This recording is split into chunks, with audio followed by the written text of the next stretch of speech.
The Silent is definitely my favorite character in Slay the Spire 2. She offers an incredibly unique playstyle, without relying on any innate mechanic to do so. This is contrary to the first game, where she was honestly my least favorite character. I'm sorry. But that obviously raises a question. How so? And while there were many new cards added that helped her feel better to play, I think the most important cards were those that had to be removed in order to help her feel more cohesive. So that's exactly what I'll be talking about today. Which cards and why got removed. This is the second video of the series, and while you do not have to watch the first one to understand this one, I would still highly encourage you to do so after this one. To recap the rules, we will be talking about every card that isn't in the character's card pool in comparison to the first game, which also includes event-only cards and ones that transition into colorless ones. Also, this game is still in early access and constantly getting changed, so some stuff in this video might become a little outdated over time. And of course, these are just theories, so if you have any of your own thoughts on any of these cards, I would love to hear them out in the comments below. Or any comments in general, I really like reading them. Now, without further ado, this is explaining every removed card from Slay the Spire 2. Part 2, The Silent. Quick Slash is a card, although that's already giving it too much credit. It had no real reason to exist, even in the first game, with Dagger Throw just being a way better version of it, in every single way. Maybe this card was supposed to help the Silent feel like she has a lot of draw, but the Silent already has a ton of draw in both of the games. This very much feels like a placeholder attack given to the Silent that the devs didn't really have enough time to fix. Poison in general is very much a scaling mechanic. Builds around it need a couple turns to set up and ramp up, but once they do, they are capable of dealing incredible damage over time. However, there are fights in this game that demand the player to deal a lot of front-loaded damage in the first couple turns in order to survive. Bane is a card that tries to solve that problem, dealing a ton of damage for a 1-mana card. The problem with it is that it only works if the enemy has poison on it, so after you've already started your scaling game plan. Additionally, it is a card that is really bad standalone, which is not what common attacks are supposed to be, with Poison Stab being a perfect example of a poison-related Strike Plus, as they're called. This card got replaced in design with Bubble Bubble, but more importantly, in function with Outbreak, as Poison struggles a lot with multi-enemy fights, which are often also front-loaded fights. So the ability to deal damage to all enemies as a reward for applying poison solves a lot of the problems that poison builds have. The devs didn't want the Silent to have easy access to energy, as that would be too powerful with how much draw she has access to and how many cards she already is able to play. This problem was solved in the first game by giving her cards that give you energy next turn with Flying Knee, Outmaneuver, and Doppelganger, which is way worse and slower than normal energy cards. And in the second game by just not giving her energy, with the only remaining cards that do that being either rare, specific, or both. It is also important to note that those cards were really bad, since they also didn't help you to protect yourself in any way. I think it's also fun to mention Prepare, which is a card that lasted a single beta patch before being swiftly turned back. And since we're on the topic of energy cards, Concentrate also got removed, and I think this one would be maybe a little too good now that Sly is a keyword. In the first game, this card gave you energy in exchange for cards, which, was a fair trade-off considering how much you had to discard. However, now this would allow you to play Sly cards for free, and then give you even more energy in order to play even more cards. Moreover, it's an energy card that requires you to either have a ton of draw or play a discard deck, and since most draw cards also discard for the silent, this design space is already taken by Tactician, so I don't think the discard deck should get 2 uncommon energy cards while the other playstyles get none. All Out Attack has always been an infuriating card to play with. It's a decent card for the early game, sure, but in discard decks, where this card is supposed to go, you run the chance of discarding your cards that are supposed to reward you for it. Now, in the second game, discard payoffs come mostly from Sly, and I can imagine that this card would be even more infuriating, as it would be basically just gambling, wherever you hit the card or not, and not even the fun kind of gambling. Aw, dang it! Eviscerate and Sneaky Strike are 2 more victims of Sly being added to the game. They are kind of like Sly cards in spirit if you think about it, making you able to play a free card in exchange for discarding cards. Also, Eviscerate seems to have been replaced with Memento Mori, as it is also a card that scales depending on how many cards you discarded that turn, but instead of scaling cost, it scales damage, which is way more fun since there is no ceiling on how high the damage can go. Hello, Editing Cappy here, and this is where originally a Memento Mori clip was supposed to play, but I've been searching for 2 hours and I have not seen a single person take it, like at all. Like, genuinely, does it exist? Did anyone ever win anything with it? I do not remember taking it a single time, nor anyone playing it. What is this card? Back to usually scheduled program. Now, yet again, let us talk about the trash pile, in which you can find the cards, caltrops, and distraction. This brilliant event is a comment from the devs on the poor state of the card's power level, cleverly and subtly represented by a metaphor of a massive pile of trash in the character's dialogue. Why were these even created in the first place? Appearing when you decide to pick up one of the cards. Distraction always had a problem with consistency. It was way worse than Inferno Blade and White Noise, since skills on the silent, or any character for that matter, have a very wide range of effects and uses, unlike attacks, which always deal damage, or powers that always give you scaling, making the card way too inconsistent. Caltrops are a simpler case, as they just simply didn't do enough. They've been replaced by Abrasive, a discard daddy, which helps you utilize the defensive playstyle that Thorns encourage by giving you more dexterity. Catalyst's problem is that it's almost always a win more card. It only helps you when you've already scaled your poison, and is useless before that, but if you've already scaled your poison, then you most likely are winning the fight anyway, and don't really need it. Despite that, it is a massive fan favorite, since doubling, nay, tripling the effectiveness of your poison is really fun. So I think basically transforming it into Accelerant is a very good call. Being able to play it before or after you've scaled your poison feels great, and it's still a card that demands you have a ton of poison to get the full use out of it, just like the original card. It is also allowed to be way better than Catalyst, since it's a rare card, which are always intentionally pushed.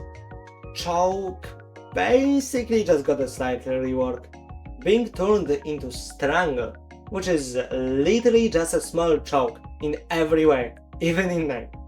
Having it cheaper, but less powerful, makes it more fun, as you obviously are able to play more cards alongside it. In the first game, it always felt a little weird to me, how a card that is supposed to reward you for playing a lot of cards costs a whole whopping 2 mana, so I'm very glad they changed it. God, I miss Crippling Cloud. For this card, I think it comes down to the fact that the Silent is supposed to lack AoE damage in the second game, with a lot of multi-target cards being removed from an already rather barren pool. Also, because of the previously mentioned outbreak, it might have been too good in multi-target fights alongside it, with the only other AoE poison cards being Noxious Fumes, which are very slow, so not really useful in front-loaded group fights, and Haze, which is a card that often is used without a lot of other poison cards due to its discard requirement, still doing a lot without the synergies and stacking potential of poison build. Endless Agony is a very weird card. What is it even supposed to do? People often say that it's supposed to synergize with this card, but like, it doesn't, it just doesn't. You want to play your zero cost cards, and discard the cards you can't play, and not discard this in order to redraw it in the future and clone it. And again, if you want benefits for discarding a specific card, then oh boy do I have good news for you! Heal Hook is really boring and kinda bad. Being able to play a Flash of Steel has got to be the lamest rewards for any mechanic I've ever seen in these games. The payoff for Weekend has been moved to Tracking, a way cooler card, even if it's going through a bit of a midlife crisis right now.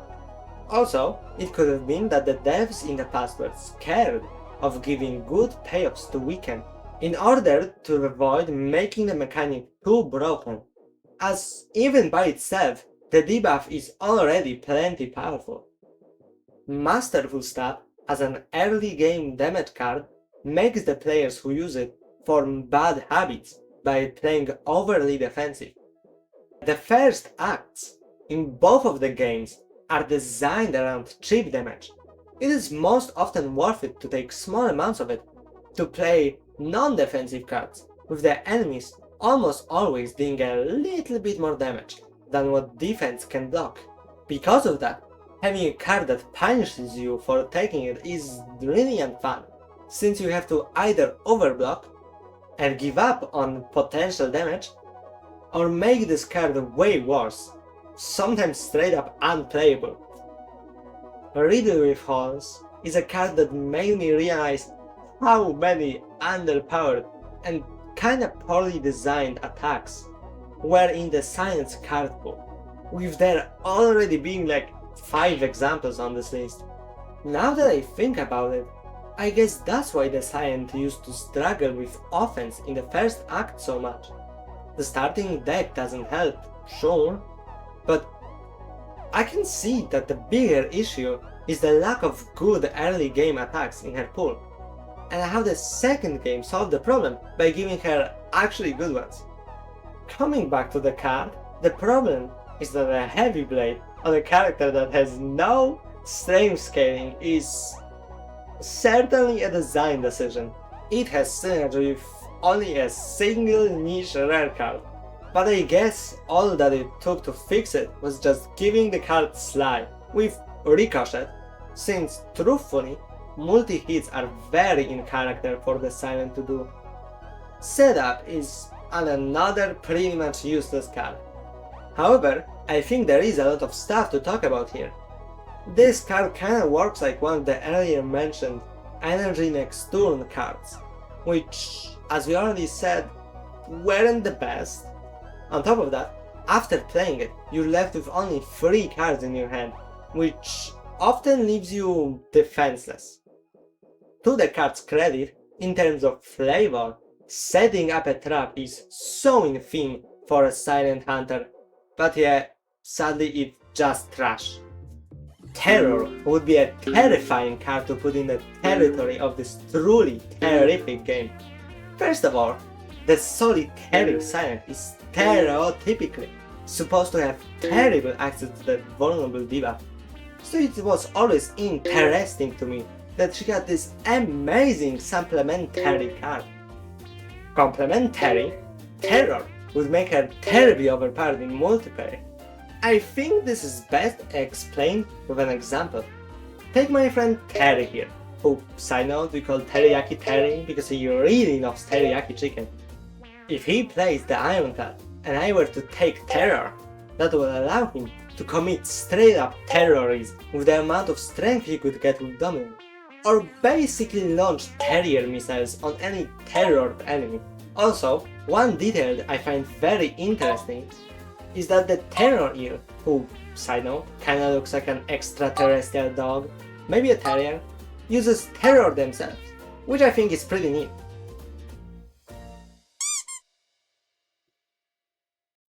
A 1000 cards!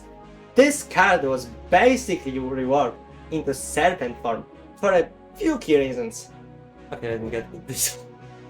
In the first game, 1000 cards always felt like a rather hard power to play that also didn't really impact the fight as much as you wanted it to. It was a very fun card, but not really good enough, especially on higher ascensions, so making the effect way more impactful in exchange for making it a free cost card is a very good idea in my opinion. Also, another reason for this change is that the silent is, again, not supposed to have good AoE damage, focusing on single target, so changing it to a random enemy does fit that vision, and also allows the card to get its damage buff to 4 per card played, making the card better against most bosses, aka where heavy powers like the Thorns are supposed to shine. Alchemize was way too powerful. Potions are overall incredibly strong, and being able to get so many of them makes the game way easier. It is also an effect that is generally useful in every silent build, hell, in every build on any character, so changing it to be a colorless card is a brilliant idea. Rare colorless cards are supposed to be very hard to get, most often costing about how much a common relic would, with them also being incredibly powerful in most decks. Mostly. It also helps how potions are just fun to use, so being able to use them so freely is very fun to play with.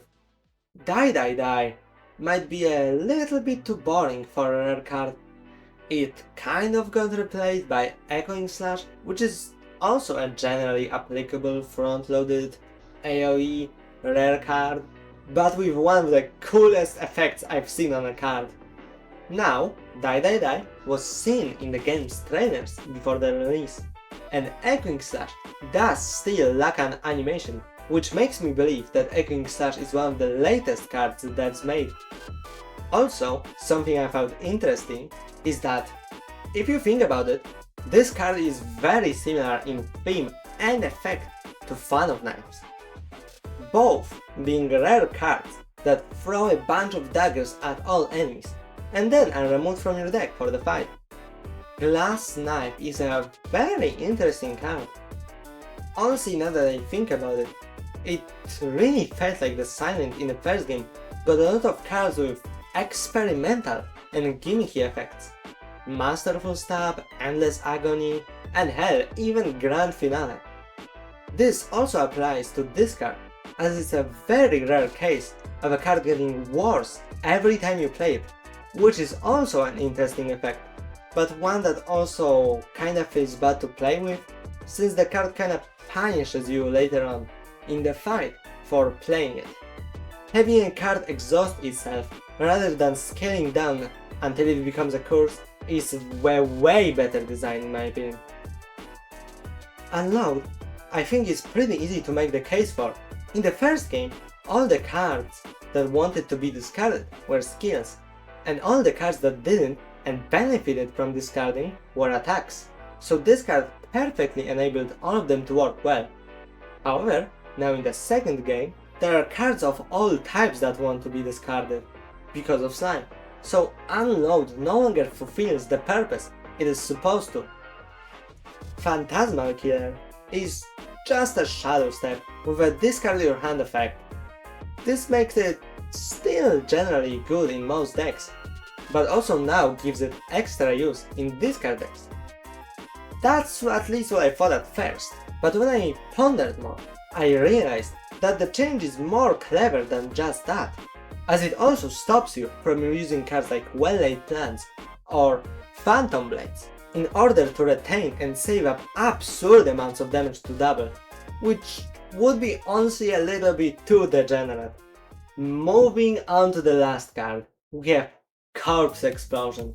In the first game, this was one of the most insanely broken cards, since it kinda skips a solid half of their counters. It also applies poison, but is not relegated to poison builds, since the effect is just that powerful. Also, the Silent really appreciates this card, because her other AoE options are kinda terrible. It's kinda similar to Reaper from the first video, as the card's effect is so game warping that there is no real way to balance the card without making it incredibly polarizing, especially since it already was a below rate poison card in single target fights. That being said, we're only talking about single player here, because in multiplayer this card would be actually just game breaking, giving the Silent a card that could do hundreds of damage by just playing a single card would be straight up preposterous. Thankfully, Mega Crit is not stupid. They're pretty smart actually, they're pretty smart. I made Slay the Spire too, that's a good game. Okay, that's where I was originally gonna end the video, but it has come to my attention that Corpse Explosion and Limit Break have full art versions of them in the game's files. Some people speculate that these were just supposed to be Dove rewards, but you might notice they are both skills, and every card that Dark gives you is a power. So another theory that I heard is that these cards are planned for a new Ancient who would give you skills from the first game. And if that's the case, then I honestly can't see Corpse Explosion and buffed Limit Break being in the game as Ancient cards, which are definitely supposed to be broken. Although, I'm still interested in seeing how the devs change Corpse Explosion so that it doesn't completely break multiplayer. The card honestly could also just be left in as is, multiplayer is supposed to be broken after all. Or hell, they might just completely scrap them. After all, these cards will be in the game is nothing more than just a theory. A game theory! With all that said, thanks for watching until the end of the video. I just wanna use this outro time to say thank you. Genuinely, thank you so much for all the support on the last video. It might not seem like a lot, but it really means the world to me. Like, the day after the video released was one of the happiest days in recent memory for me. So again, thank you. If you crave more rambling from yours truly, follow me on Twitch, or watch the previous part of the series, or I guess the next one if you're watching in the future, because I'm definitely continuing this. But for now, I hope you have a great rest of your day. Bye!